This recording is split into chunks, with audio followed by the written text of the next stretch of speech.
Assalamualaikum warahmatullahi wabarakatuh. Perkenalkan, nama saya Dirsa Ayuandira Mulyaarta dengan NIM 223616, kelas RA17 dengan mata kuliah Perilaku Keorganisasian dengan dosen pengampu Bapak Asep Rafiuddin SEMM.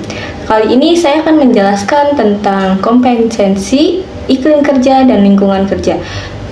Dan juga ada studi kasus serta implikasi praktis dalam materi tersebut. Nah, untuk kali ini kita akan membahas pendahuluan yang di mana untuk terkait semua materi yang akan saya sampaikan. Yang pertama itu ada pengertian kompetensi, yang kedua ada iklim kerja, yang ketiga ada lingkungan kerja, terus yang selanjutnya ada teori-teori dari kompetensi, iklim kerja, dan lingkungan kerja. Selain itu juga ada studi kasus serta bagaimana pengintian praktis dalam materi tersebut. Terakhir yaitu ada kesimpulan. Nah, di sini adalah latar belakang. Organisasi tidak mungkin terlepas dari manusia. Walau bagaimanapun aktivitas organisasi itu telah mempunyai modal yang modern, terus modal yang besar, teknologi yang canggih saat ini. Sebab bagaimanapun majunya teknologi tanpa tunjangan oleh manusia sebagai sumber dayanya, maka tujuan organisasi itu tidak akan tercapai. Dengan demikian, sumber daya manusia sangatlah penting untuk diberikan arahan dan bimbingan kepada manajemen. Nah, suatu organisasi sayangnya yang memberikan kompensasi melalui sistem balas jasa yang sesuai dengan berkewajiban menciptakan suatu iklim di dalamnya organisasi yang maupun memberikan kepuasan kerja sehingga pegawai dapat termotivasi untuk meningkatkan prestasi kerja masing-masing, dan kompensasi adalah segala sesuatu yang diterima oleh para pegawai sebagai jasa atas kerja mereka. Selanjutnya ada pengertian dari kompetensi. Apa sih kompetensi itu? Nah, menurut Hasbun tahun 2012 di halaman buku 118 menyatakan bahwa kompetensi adalah semua pendapatan yang berbentuk uang, barang langsung maupun tidak langsung yang diterima oleh karyawan sebagai imbalan atas yang diberikan kepada perusahaan. Nah, kompetensi inilah yang akan dipergunakan karyawan itu untuk memenuhi kebutuhannya. Besarnya kompetensi menerima status, pengakuan, dan tingkat kebutuhan yang dinikmati oleh karyawan bersama keluarganya. Jika kompetensi yang diterima karyawan semakin besar, maka jabatannya semakin tinggi. Itulah pengertian dari kompetensi. Materi yang kedua yaitu ada teori kompetensi. Tadi kan sudah membahas tentang pengertiannya, yang artinya kompetensi itu adalah berupa bonus ya kepada karyawan. Nah, di sini ada 3 teori tentang kompetensi. Yang pertama yaitu ada teori keadilan, yaitu karyawan akan termotivasi jika kompetensi yang mereka terima sesuai dengan kontribusi yang mereka berikan. Yang kedua ada teori pengharapan. Nah, karyawan akan termotivasi jika percaya bahwa supaya yang mereka lakukan akan membawa hasil yang diinginkan. Terus teori yang ketiga yaitu ada teori kebutuhan, yang dimana kompetensi ini harus dapat memenuhi kebutuhan dasar karyawan seperti gaji, tunjangan, dan jaminan. Banyak kok sekarang yang perusahaan yang memberikan jaminan atau tunjangan kesehatan ataupun yang lainnya. Itu merupakan kompetensi dari perusahaan untuk karyawan. Nah, selain kompetensi tadi, di sini juga ada materi yang kedua yaitu ada iklim kerja. Apa sih yang dimaksud dengan iklim kerja itu?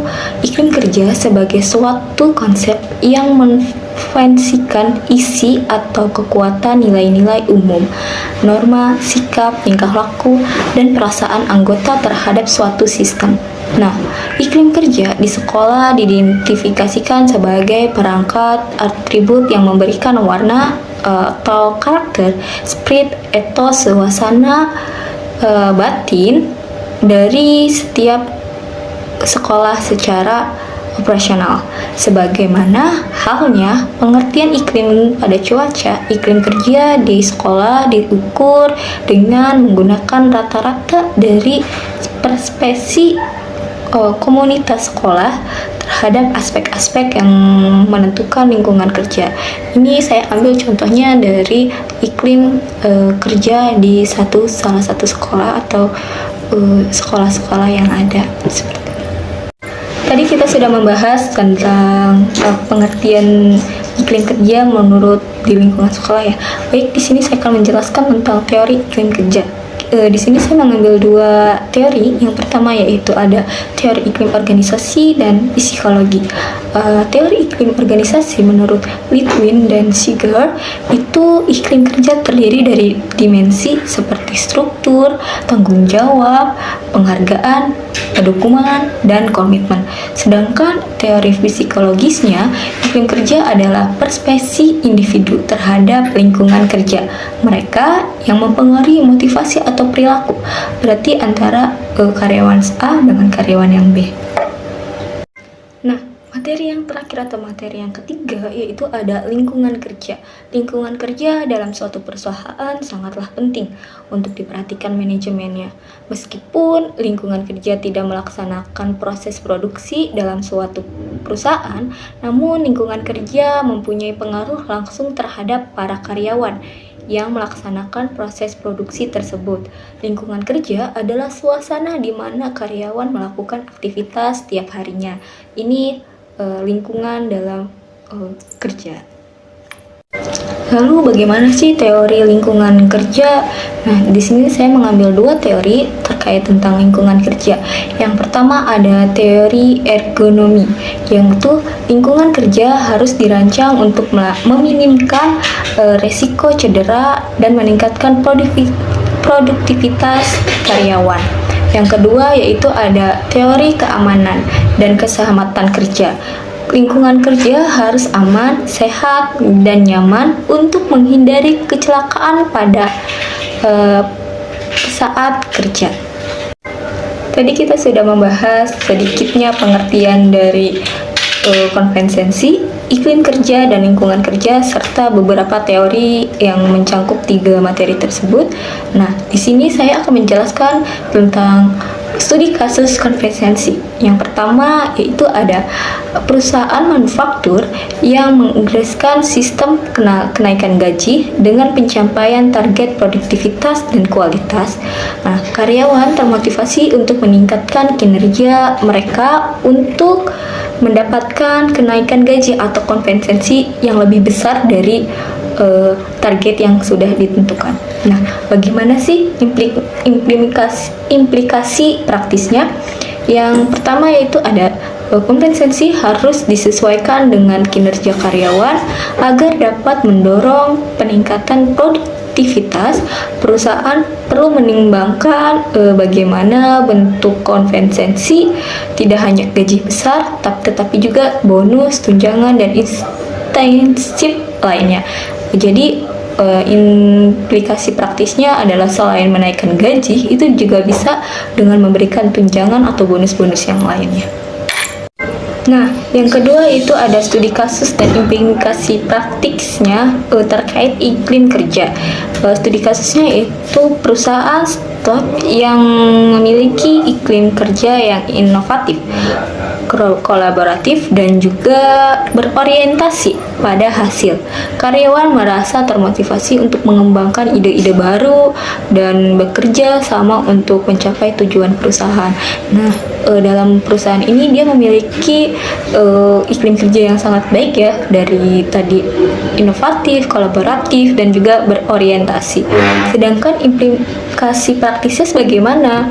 Perusahaan harus secara aktif mengembangkan iklim kerja yang positif dan mendukung berorientasinya pada pencapaian untuk meningkatkan kinerja karyawan. Nah, lebih baik lagi perusahaan ini meningkatkan positif untuk iklim kerja yang baik ya untuk karyawan agar tujuan perusahaan juga tercapai gitu.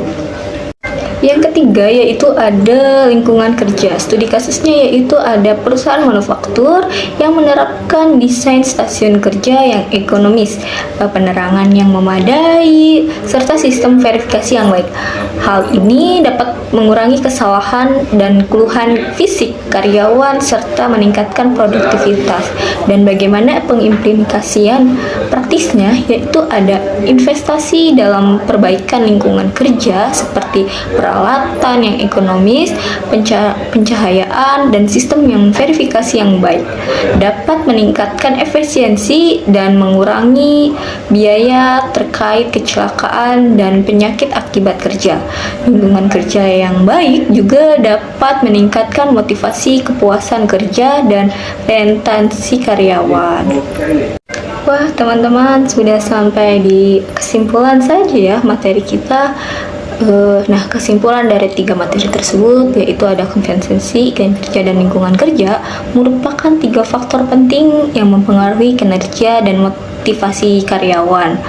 Perusahaan harus memperhatikan teori-teori terkait, terus menerapkan contoh-contoh praktik yang baik, dan mempertimbangkan implementasi praktisnya untuk menciptakan organisasi yang sukses dan berkelanjutan. Nah, cukup sekian dari materi yang saya sampaikan. Semoga teman-teman bisa memahaminya. Kurang lebih mohon maaf. Wassalamualaikum warahmatullahi wabarakatuh. Sampai ketemu lagi. Dadah.